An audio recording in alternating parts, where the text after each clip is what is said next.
ধীরে ধীরে আমাদের মাঝে চলে আসছে পবিত্র শবে মেরাজ। এই শবে মেরাজ যে আসছে, আমরা শবে মেরাজকে কীভাবে স্বাগতম জানাবো? প্রিয় দর্শক, আমরা কি এমন কিছু আমল করেছি যে আমলের মাধ্যমে আমরা শবে মেরাজকে স্বাগতম জানাইতে পারবো? এমন তো এমন দামি কোনো আমল করি নাই যে আমলগুলো আমরা শবে মেরাজের রাতে মহান মালিকের কাছে পেশ করব যে আল্লাহ, এই সপ্তাহ জুড়ে আমরা এই দামি আমলগুলো করেছি। এমন তো দামি কোনো আমল করতে পারি নাই। তো আজকের ভিডিওতে আমি আপনাদেরকে এমন 5টি ইস্তেগফারের আমলের কথা বলবো, যে ইস্তেগফারগুলো যদি আমরা শবে মেরাজ আসার আগ পর্যন্ত যদি এই আমলগুলো করতে পারি, আল্লাহ আমাদের সব গুনাহগুলো ক্ষমা করে দিবেন। নবীজি সাল্লাল্লাহু আলাইহি ওয়াসাল্লাম বলেন, তোমার গুনাহগুলোই শুধু ক্ষমা করবে না, পেছনে গুনাহের সমপরিমাণ নেক আল্লাহ তোমাদের আমল নামায় দিয়ে দিবে। সুবহানাল্লাহ, এতটাই দামি একটি আমল হলো ইস্তেগফারের আমল। তো আজকের ভিডিওতে আমরা প্রতিটি ইস্তেগফারকে সুন্দরভাবে শিখে পরবর্তীতে আমরা ইনশাআল্লাহ পাঠ করার মতো চেষ্টা করব এবং সব সময় মালিকের কাছে এটাই বলবো, আল্লাহ, এই ইস্তেগফারের আমলগুলোর উসিলায় তুমি আমাদেরকে পরিপূর্ণ হিদায়াত দান করিও এবং হিদায়াতের পথ থেকে আবার আমাদেরকে এই দূরে ঠেলে দিও না। আল্লাহ, আমাদের দ্বারা এমন কোনো গুনাহের কাজ করিও না যেই গুনাহের কাজ করলে আবার আমরা হিদায়াত থেকে বিচ্ছিন্ন হয়ে যাইব। প্রিয় দর্শক, শয়তান তো গুনাহের কাজ করায়, আল্লাহ কিন্তু আপনাকে বাধা দিবে না। আপনি গুনাহের কাজ করবেন, আল্লাহ আপনাকে বাধা দিবে না। আল্লাহ বলে, বান্দা, তোমার শিকল আমি ধরে রেখেছি, তুমি উঠতে থাকো, গুনাহের কাজ করতে থাকো। একটা সময় শিকলটা টান দেব, তখন তোমার আমার দরবারে চইলে আসতে হবে, আর তখন তোমাকে বুঝাইব কবরের কত ভয়ঙ্কর আযাব, জাহান্নামের কত ভয়ঙ্কর আযাব। দেখেন না, একটা ঘুড়িওয়ালা যখন ঘুড়িটাকে আকাশে উড়িয়ে দেয়, তখন ঘুড়িটা বলতে থাকে আমি আর আসবো না, এইভাবে নাড়াচাড়া করতে থাকে। আর নাটাইওয়ালা বলতে থাকে, ঘুড়িওয়ালা মালিক বলতে থাকে, তোমাকে আমার কাছে আসতেই হবে, আমার কাছেই কিন্তু তোমার নাটাই। ঠিক আল্লাহ তাআলাও বলতে থাকে, ও বান্দারা, গুনাহের কাজ যতই করো, আমার কাছে তোমাকে একদিন না একদিন আসতেই হবে। প্রিয় দর্শক, আমরা গুনাহের কাজ করতে চাই না। আমরা এই 5টি ইস্তেগফারের আমলকে সুন্দরভাবে শিখে ইনশাআল্লাহ আমলগুলো করার মতো চেষ্টা করব। আল্লাহ রাব্বুল আলামিন আমাদেরকে সেই তৌফিক অবশ্যই দান করবেন ইনশাআল্লাহ। দেখুন, জীবনে তো গুনাহের কাজ কম করলাম না, প্রতিটা সেকেন্ডে, প্রতিটা মুহূর্তে, প্রতিটা ক্ষণে ক্ষণে আমরা গুনাহের কাজ করলাম। অথচ কোনো একটা দিনও মহান মালিকের কাছে বলি নাই, আল্লাহ, আমাকে আপনি ক্ষমা করে দেন। যদি আমরা যদি একটু কান্না করে যদি মহান মালিকের কাছে ক্ষমা চাইতে পারতাম, তাহলে কিন্তু আল্লাহ আমাদের সব গুনাহগুলো ক্ষমা করে দিতেন। নবীজি সাল্লাল্লাহু আলাইহি ওয়াসাল্লাম বলেন, কান্না করো, কান্না যদি নাও আসে কান্নার বাহানা করো, তাতেও সওয়াব হবে। নবীজি সাল্লাল্লাহু আলাইহি ওয়াসাল্লাম আরও বলেন, যদি কোনো ব্যক্তি এক ফোঁটা চোখের পানি ফেলে দেয়, আল্লাহ রাব্বুল আলামিন সাথে সাথে তার দোয়া কবুল করে নেয়। সে যদি বলে, আল্লাহ, আমাকে ক্ষমা করে দাও, আল্লাহ সব গুনাহগুলো ক্ষমা করে দিবেন। সুবহানাল্লাহ। তো প্রিয় দর্শক, গুনাহ ক্ষমা চাইতে হলে তো এমনইভাবেই কান্না করতে হবে, তাই না? দেখুন, এক ফোঁটা চোখের পানির অনেক দাম, অনেক বরকত। হাসরের ময়দানে যখন ফেরেশতারা লক্ষ লক্ষ শিকল দ্বারা বেড়ি লাগাইয়াও এই জাহান্নামকে ধরে রাখতে পারবে না, জাহান্নাম দ্রুত গতিতে দৌড়িয়ে চলে আসতে চাইবে, তখন কিন্তু আল্লাহ রাব্বুল আলামিন ফেরেশতাদেরকে বলবেন, ও আমার ফেরেশতারা, এই নাও, এই একটু পানি তোমাদেরকে আমি দিলাম, তোমরা এই পানিটুকু জাহান্নামের গায়ে ছিটিয়ে দাও। জাহান্নামের গায়ে পানিটুকু ছিটিয়ে দেওয়া মাত্রই জাহান্নাম দ্রুত গতিতে পেছনে চলে যাইবে। তখন ফেরেশতারা বলবে, আল্লাহ, আমরা লক্ষ লক্ষ ফেরেশতারা লক্ষ লক্ষ শিকল দ্বারা, এত মজবুত শিকল দ্বারা জাহান্নামকে ধরে রাখতে পারলাম না, আর আপনি কি এমন একটু পানি দিলেন, যেই পানির এমন দাম, ওই পানির কারণে জাহান্নাম দ্রুত, পানির ভয়ে জাহান্নাম দ্রুত পেছনে চলে গেল। আল্লাহ বলেন, ও ফেরেশতারা, এই পানিগুলো অনেক দামি পানি, এই পানিগুলো হলো আমার গুনাহগার বান্দাবান্দিরা রাতের পর রাত, দিনের পর দিন কান্না করে চোখ বাসিয়েছে, আর সেই পানিগুলো আমি জমা করে রেখেছি, আজকে আমি জাহান্নামের গায়ে সেই পানিটুকু ছিটিয়ে দিলাম। প্রিয় দর্শক, না হলে এই জাহান্নাম তখনই সব মানুষকে গিলে ফেলবে, এতটা ভয়ঙ্করভাবে জাহান্নাম তখন আসবে। প্রিয় দর্শক, বুঝতে পেরেছেন কতটা দামি একটি আমল হলো এই চোখের পানি ফেলে কান্না করা আর ইস্তেগফারের আমল। তো চলুন আমরা আর বেশি কোনো কথা বলবো না, সম্পূর্ণ মূল ইস্তেগফারের আমলের মধ্যে প্রবেশ করি। তো ইস্তেগফারের আমলের মধ্যে প্রবেশ করার পর সর্বপ্রথম আপনাদেরকে একটি ইস্তেগফারের আমল বলবো, সেটা হলো 1 নম্বর যে ইস্তেগফার সেটা হলো আস্তাগফিরুল্লাহ। এটা হলো সবচেয়ে ছোট্ট ইস্তেগফার। ইস্তেগফার শব্দের অর্থ ক্ষমা প্রার্থনা করা।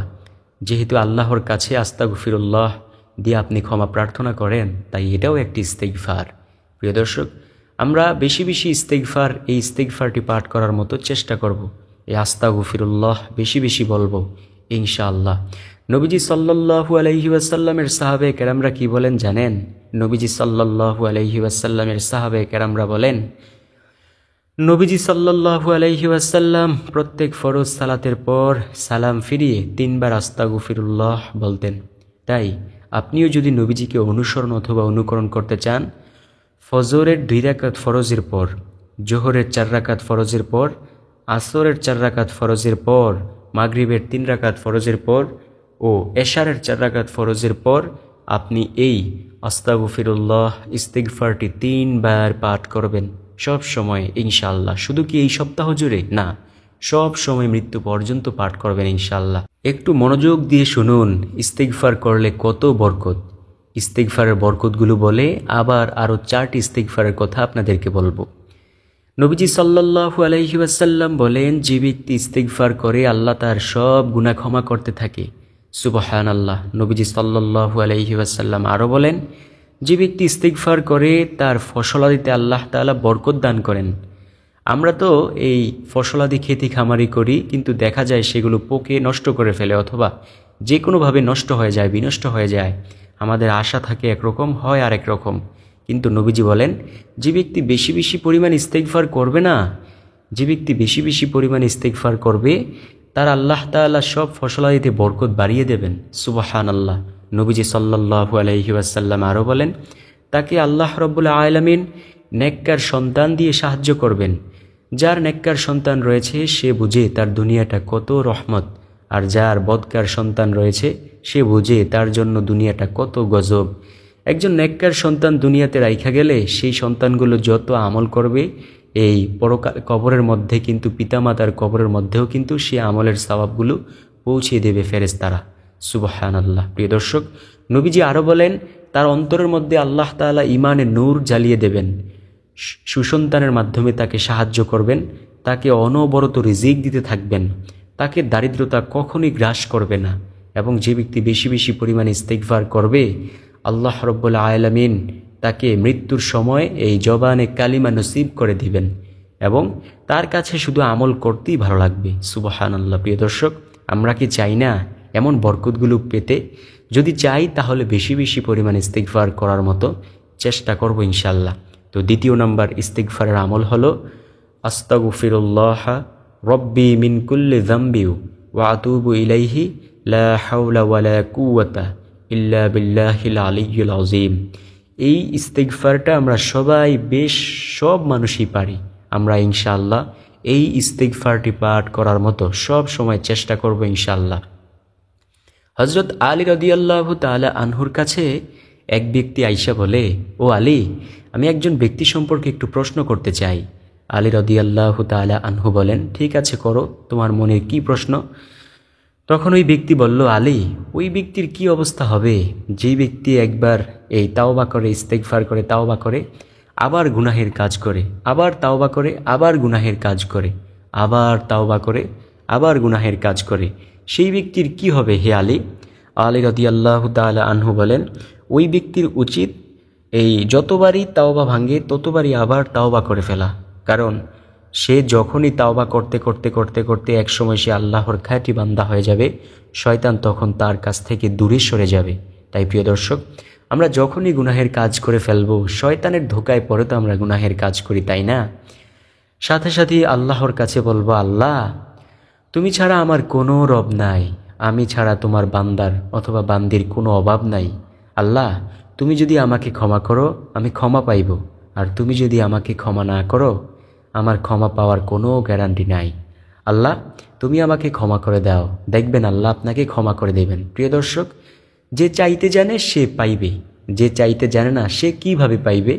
দুনিয়ার একজন স্বনামধন্য ব্যক্তির কাছে যদি একজন ভিক্ষুক কোনো টাকা পয়সা চায়, সে কি গিয়ে বলে আমাকে কিছু টাকা দেন? সে কত নম্র ভদ্রভাবে, কত কাকুতি মিনতি করে তার কাছে টাকা চায়, তার অন্তরে মায়া লাগে, তখন তাকে টাকা দেয়। আর আপনার ওই কোটিপতি মানুষের কাছ থেকেও কি আমার আল্লাহর এই মর্যাদা কি কম হয়ে গেল?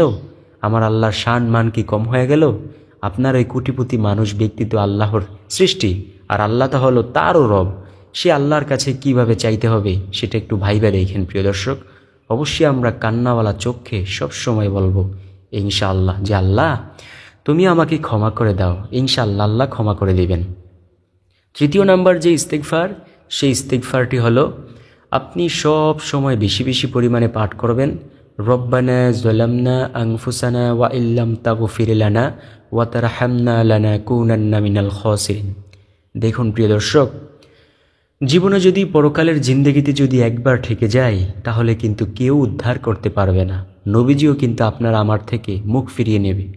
আমরা চাই না গুনাহের জিন্দেগি লইয়া কবরের জিন্দেগিতে যাইতে, আমরা চাই নেককার হয় অথবা নেককারিনী হয়ে কবরের জিন্দেগিতে যাইতে, যাতে নবীজি আমাদের নিয়ে গর্ব করতে পারে পরকালের জিন্দেগিতে। এমন জীবন গঠন করতে চাই। তো আমরা এমন জীবন গঠন করতে চাইলে বেশি বেশি পরিমাণে পাঠ করব, রব্বানা যালামনা আনফুসানা ওয়া ইল্লাম তাগফির লানা ওয়া তারহামনা লানাকুনান্না মিনাল খাসিরিন। এটা পবিত্র কোরআনুল কারীমের একটি আয়াত, ইস্তিগফার সম্পর্কিত একটি আয়াত। আমাদের আদি পিতা আদম আলাইহিসসালাম ও আম্মাজান হাওয়া আলাইহিসসালাম যখন এই ভুল করে ফেলেন, এই ভুল করে একটি ফল খেয়ে ফেলেন আল্লাহর নির্দেশ অমান্য করে, তখন কিন্তু আল্লাহ তাআলা তাদেরকে জান্নাত থেকে বাহির করে দিয়েছিলেন, দুনিয়াতে পাঠিয়ে দিয়েছিলেন। এটাও আল্লাহ তাআলার একটি হুকুম। তখন আল্লাহ তাদেরকে একজনকে পৃথিবীর ও মাথায় আরেকজনকে পৃথিবীর এই মাথায় রেখেছিলেন, যাতে করে কেউ কারোর সাথে সাক্ষাৎ করতে না পারে। তারা দীর্ঘ 350 বছর কান্না করেছে, আর তারা এই আয়াতখানা বেশি বেশি পরিমাণে তিলাওয়াত করেছে। আল্লাহ রাব্বুল আলামিন পবিত্র কুরআনুল কারীমে নিদর্শন স্বরূপ হিসাবে এই আয়াতখানাকে দিয়েছেন। আল্লাহ এই আয়াতকে অনেক বেশি ভালোবেসেছেন, তাই এই আয়াতখানাকে দিয়েছেন। তাই আমরা বেশি বেশি পরিমাণে এই আয়াতটা পাঠ করব, রব্বানা যালামনা আনফুসানা ওয়া ইল্লাম তাগফির লানা ওয়া তারহামনা লানাকুনান্না মিনাল খাসিরিন। আল্লাহ যদি আমাদেরকে ক্ষমা করে দেয়, আর কোনো টেনশন আমাদের নাই। প্রিয় দর্শক, দুনিয়াতেই ক্ষমা চাইয়া যাইব, পরকালের জিন্দেগিতে যদি লক্ষবার কোটিবারও আল্লাহকে ডাক দেই, আল্লাহ একটু ফিরেও তাকাবে না। কারণ আল্লাহ যেমন গাফফার, আবার আল্লাহ তেমন কাহ্হারু। তাই আমরা বেশি বেশি আমলগুলো করার মতো চেষ্টা করব ইনশাআল্লাহ। চতুর্থ নাম্বার যে ইস্তিগফার, সেই ইস্তিগফারটি হলো সাইয়্যিদুল ইস্তিগফার। সাইয়্যিদুল ইস্তিগফার সম্পর্কে নবী মুহাম্মদুর রাসূলুল্লাহ সাল্লাল্লাহু আলাইহি ওয়াসাল্লাম বলেন, আমার কোনো উম্মত যদি সকালবেলা একবার সাইয়্যিদুল ইস্তিগফার পাঠ করে, সে যদি সন্ধ্যা হওয়ার আগেই মারা যায়, তবে সে জান্নাতি হবে। আবার কেউ যদি সন্ধ্যাবেলা একবার সাইয়্যিদুল ইস্তিগফার পাঠ করে, সে যদি সকাল হওয়ার আগেই মারা যায়, তবে সে জান্নাতি হবে। সুবহানাল্লাহ। কোন সেই সাইয়্যিদুল ইস্তিগফারের আমল? চলুন জেনে নেই। সাইয়্যিদুল ইস্তিগফার হলো আল্লাহুম্মা আনতা রব্বি লা ইলাহা ইল্লা আনতা খালাকতানি ওয়া আনা আবদুকা ওয়া আনা আলা আহদিকা ওয়া ওয়াদিকা মাসতাতাতু আউযু বিকা মিন শাররি মা সানাতু আবউ লাকা বিনি'মাতিকা আলাইয়া ওয়া আবউ লাকা বিযামবি ফাগফিরলি ফাইন্নাহু লা ইয়াগফিরুয যুনুবা ইল্লা আনতা। এটাই হলো সেই সাইয়্যিদুল ইস্তিগফারের আমল। ইনশাআল্লাহ এই আমলটি করার মতো চেষ্টা করব ইনশাআল্লাহ। নবীজি বলেন, ও উম্মত শোনো, আমি নবী দৈনিক 70 বারের অধিক, 100 বারের অধিক তাওবা ইস্তিগফার করি। একটু বালিশে মাথাটা রাইখা চিন্তা কইরেন তো, যেই নবীর কোনো গুনাহ নাই, যেই নবী একেবারে বেগুনা মাসুম নিষ্পাপ, সেই নবী যদি দৈনিক 70 বারের অধিক, 100 বারের অধিক ইস্তিগফার করতে পারে, তাহলে আমাদের কত বেশি বেশি পরিমাণে ইস্তিগফারের আমল করা দরকার। একটু কি ভেবে দেখেছেন প্রিয় দর্শক? আমরা তো ভাবি না, যদি ভাবি তাহলে চোখের পানি শেষ হবে না প্রিয় দর্শক। আমরা যদি ভাবি তাহলে কিন্তু চোখের পানি শেষ হবে না। আপনাদেরকে একটু ঘটনা শোনাই, তারপর সর্বশেষ নাম্বার ইস্তিগফারটা বলবো ইনশাআল্লাহ। হজরত মুসা আলাইহিসসালাম একদিন যাচ্ছেন আল্লাহর সাথে কথা বলতে। মুসা আলাইহিসসালাম যাচ্ছেন কথা বলতে আল্লাহর সাথে। তেমন সময় তিনি পথিমধ্যে শুনতে পাইলেন একটা পাথরের মধ্য থেকে কান্নার আওয়াজ আসছে। মুসা আলাইহিসসালাম সেই পাথরকে জিজ্ঞেস করলেন, ও পাথর, কি এমন তোমার কষ্ট, কি এমন দুঃখ, যেই দুঃখের কারণে তুমি কান্না বন্ধ করতে পারছো না? পাথরের মধ্য থেকে আওয়াজ আসলো, ও নবী মুসা, আমি জানতে পেরেছি যে আল্লাহ তাআলা মানুষ আর পাথরকে দিয়ে জাহান্নামের আগুনকে প্রজ্বলিত করবেন। আপনি একটু আল্লাহর সাথে কথা বলতে গেলে বললেন তো, যাতে আল্লাহ আমাকে ক্ষমা করে দেয়। আমি এই ভয়ে কান্না করছি। মুসা আলাইহিসসালাম আল্লাহর কাছে বললেন, আল্লাহ আপনি তাকে ক্ষমা করে দিয়েন। আল্লাহ বলেন, যাও মুসা, সুসংবাদ দিলাম, তাকে আমি ক্ষমা করে দিয়েছি।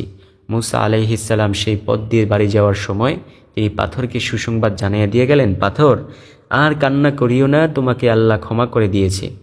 কিছুদিন পর মুসা আলাইহিসসালাম আবার যাচ্ছেন আল্লাহর সাথে কথা বলতে। মুসা আলাইহিসসালাম শুনলেন আবার সেই পাথর বেশি বেশি কান্না করছে। নবী মুসা আলাইহিসসালাম সেই পাথরকে জিজ্ঞেস করলেন, ও পাথর, কেন এমন কান্না করছো? তোমাকে তো আল্লাহ তাআলা ক্ষমাই করে দিয়েছে, আবার কান্নার কারণ কি? তখন সেই পাথরের মধ্য থেকে একটি এলান স্বরূপ কথা আসলো। পাথর বলল, নবী মুসা, যেই কান্নার কারণে আল্লাহ আমাকে পছন্দ করেছেন, যেই কান্নাকে পছন্দ করে আল্লাহ আমাকে ক্ষমা করে দিয়েছেন, আমার বুঝতে বাকি নাই যে আল্লাহ কান্নাকে অনেক বেশি পছন্দ করেন। আল্লাহর পছন্দনীয় জিনিসটা আমি অতিমাত্রায় বাড়িয়ে দিয়েছি। সুবহানাল্লাহ। এই হলো পাথরের সেই ঘটনা। একটা পাথর যদি কান্না করে মালিকের কাছ থেকে ক্ষমা চেয়ে নিতে পারে, আমরা কেন পারবো না? ইনশাআল্লাহ আমরাও কান্না করে দোয়া করব ইনশাআল্লাহ। সর্বশেষ নাম্বার, ৫ম নাম্বার ইস্তিগফার হলো আস্তাগফিরুল্লাহ লা হাওলা ওয়ালা কুওয়াতা ইল্লা বিল্লাহ। এটাও একটি ইস্তিগফার। ইনশাআল্লাহ আমরা এই 5টি ইস্তিগফারের আমল বেশি বেশি করার মতো চেষ্টা করব ইনশাআল্লাহ। ওই যে বললাম, যদি আমরা ইস্তিগফার করে মালিকের কাছে তাওবা করতে পারি পরিপূর্ণভাবে, আল্লাহ আমাদের জীবনের সব গুনাহ ক্ষমা করে দিবেন। নবীজি বলেন, শুধু গুনাহই ক্ষমা করবেন না, বোনাস হিসাবে আল্লাহ তাআলা পেছনের গুনাহের সমপরিমাণ নেক আল্লাহ তোমাদেরকে দিয়ে দিবেন। সুবহানাল্লাহ। প্রিয় দর্শক, দুনিয়ায় থাকতে আমরা ক্ষমা চাইব, পরকালের জিন্দেগিতে যাইয়া হাজারোবার ক্ষমা চাইলে কোনো লাভ হবে না। ওই যে বললাম, আল্লাহ একটু ফিরেও তাকাবে না। সেইখানে কিন্তু আপনার আপন কেউ হবে না। আপনার দুনিয়াতে মা বাবা অনেক আপন। সেই মা বাবাকে গিয়ে আপনি জিজ্ঞেস করবেন, ও মা বাবা, হাসরের ময়দানে আজকে আমি একটি নেকির কারণে অনেক আটকিয়ে গিয়েছি, আপনারা তো আমার মা বাবা, আপনারা আমাকে একটা নেক দেন না। ওই মা বাবা বলবে, মা বাবা তো আলাদা আলাদা থাকবে, তখন তারা দেখা হলে বলবে যে আমাদের দুনিয়াতে সন্তান সন্ততি ছিল, কিন্তু তুমি যে আমার সন্তান আমি বিশ্বাস করি না। নাউজুবিল্লাহ। প্রিয় দর্শক, এমন পরিস্থিতিতে আল্লাহ তাআলা আমাদেরকে না ফেলুক। আল্লাহ আমাদেরকে সুন্দরভাবে আমলগুলো করে যাওয়ার মতো চেষ্টা করার মতো তৌফিক দান করুক। তো অবশ্যই ভিডিওটি যদি আপনাদের কাছে ভালো লাগে